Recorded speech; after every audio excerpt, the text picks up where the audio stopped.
Ladies and gentleman, आज के आई फैक्शनर के लर्निंग वीडियो ट्यूटोरियल में हम इंग्लिश के वर्ड चूज़ के मीनिंग को सीखेंगे।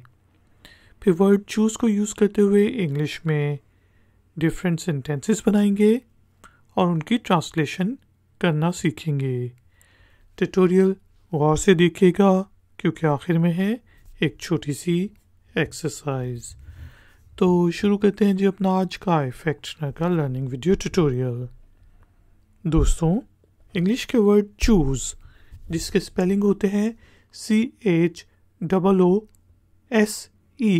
चूज़ का मीनिंग होता है मुंतखब करना, इंतखाब करना, चुनना, कोई चीज़ पसंद करना। चलें वर्ड चूज़ को यूज़ करते हुए इंग्लिश में डिफरेंट सेंटेंसेस बनाते हैं। जैसे मैं कह सकता हूँ you have to choose one. ये दो आइसक्रीमें हैं लेकिन you have to choose one. आपने इनमें से एक को चुनना है, एक को सेलेक्ट करना है। You have to choose one.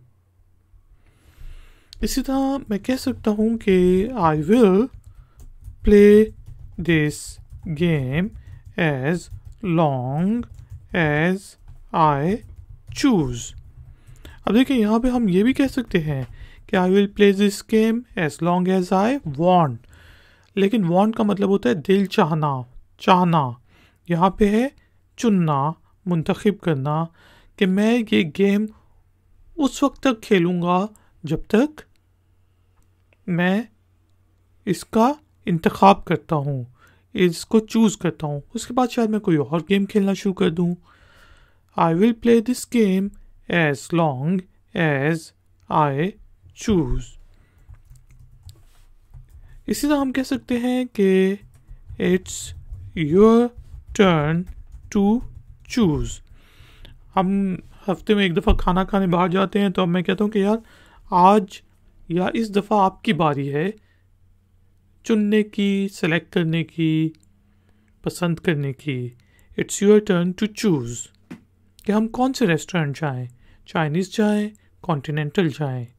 It's your turn to choose.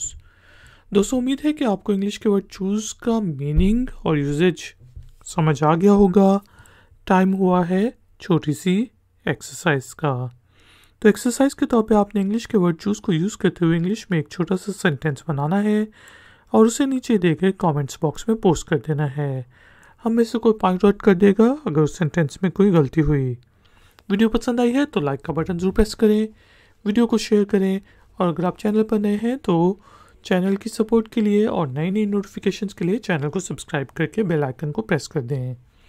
मिलेंगे एक और नए वीडियो ट्यूटोरियल में। Until then, take care, keep learning, keep enjoying. Good day.